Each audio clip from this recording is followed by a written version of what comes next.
Alright guys, welcome back. This is part 2 of tonight's video. If you missed the first half of the video, it will be in the pinned comment down below. There's lots of great stuff in that video, and this one is just about tomorrow's trading ranges. So let's get right into it because it is getting late and I want to get a few hours of sleep before markets open. So starting in SPY, tomorrow's implied move is between 564 and 574, and that is from options. The 30-day average volatility is a few dollars wider in each direction, 561 to 576, and the implied move on Thursday's contract is between 562 and 576. The trading range for tomorrow is wide. We did get an expansion with VIX. And to the upside, the first level to look for is going to be this 35 EMA.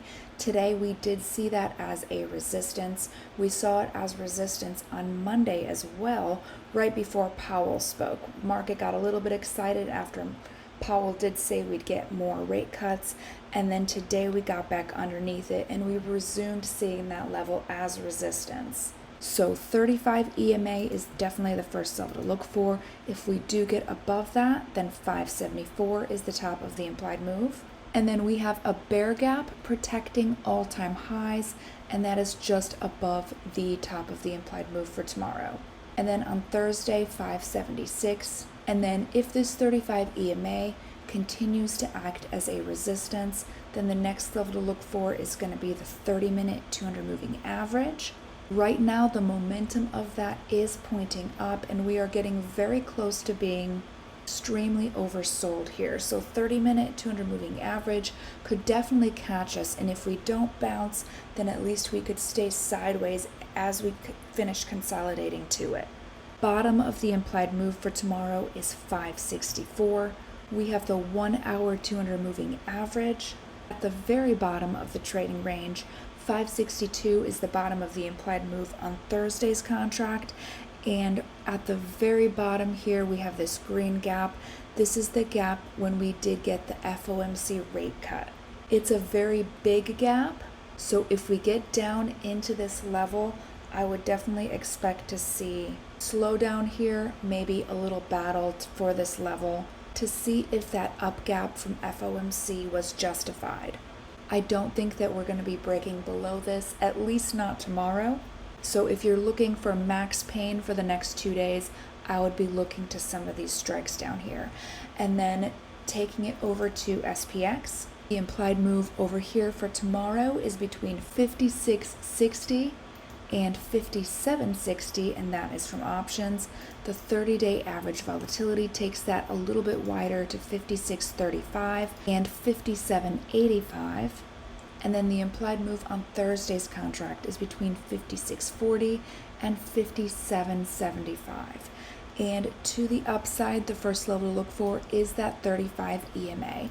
Same thing over here, that has switched over to being resistance. It started showing signs of being resistance here on Monday. Then Powell spoke, we did get a break up above that, then a gap down and back underneath it. Then again, we are seeing that as a resistance. If we do happen to get above that level, then the next level to the upside, 57.60, and then we have this down gap that we made today before we dropped. Top of that gap is at 57.62, and that is just underneath all-time highs, which is 57.67.37. The top of the implied move on Thursday's contract is 57.75, and then to the downside, if this 35 EMA does continue to act as resistance, then the next level to look for underneath that is this 30-minute 200 moving average. And underneath that, 56.60 is the bottom of the implied move. We do have the top of the FOMC rate cut gap. The top of that gap is at 56.75. The bottom of that gap is at 56.15. So it's a pretty big gap. We have the 1 hour 200 moving average in there, and then the bottom of the implied move on Thursday's contract is 56.40. So we do have a decent amount of support at the very bottom of the trading range for the next 2 days, and futures right now are down. So it looks like we may be heading into here. So it would pay to know what is in this, or what is at the bottom of our trading range. So then taking it over to QQQ, the implied move for tomorrow is between 476 and 487, and that is from options. The 30-day average volatility 472 to 490, and on Thursday's contract the implied move is between 474 and 489. To the upside, the first level to look for is going to be the 35 EMA.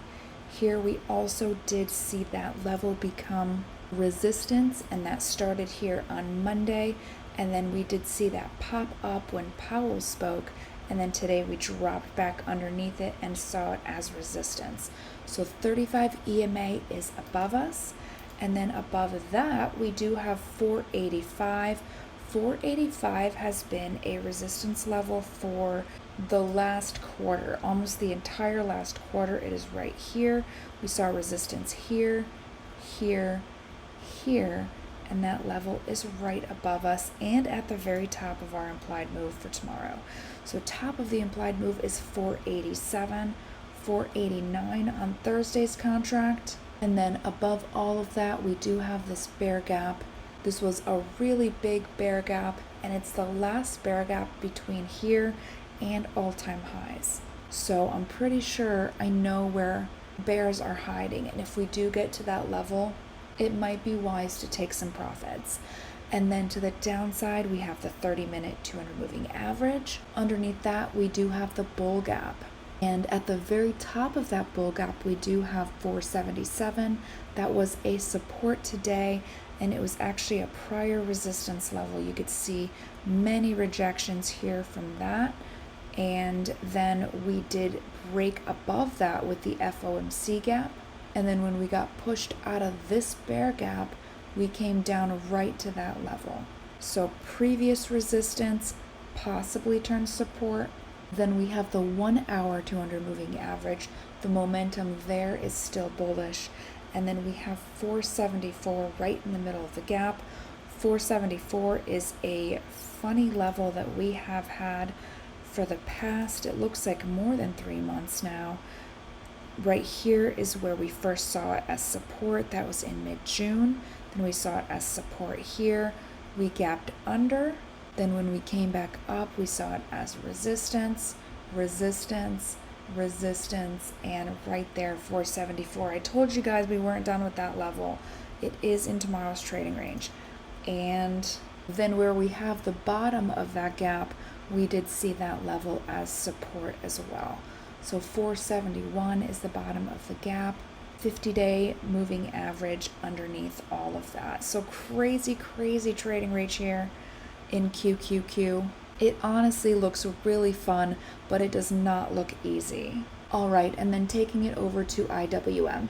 The implied move over here is between 215 and 221, and that is from options. The 30-day average volatility, $2 wider in each direction. Actually, $2 wider down to the downside, 213, $1 wider to the upside, 222, and on Thursday's contract, 214 to 222. And to the upside, we have both the 30-minute 200 moving average and the 35 EMA. Their momentum is conflicting. 30-minute 200 moving average pointing up, 35 EMA pointing down, and if this 35 EMA comes down underneath the 30-minute 200 moving average, we will officially be bearish again in IWM. And then above that, the top of the implied move is 221, and that is right in the middle of this down gap that we did see today, and 222 on Thursday's contract. And then to the downside, we have the 1 hour 200 moving average and the 50-day moving average with 215 as the bottom of the implied move. Momentum here in the bottom of the trading range is relatively flat.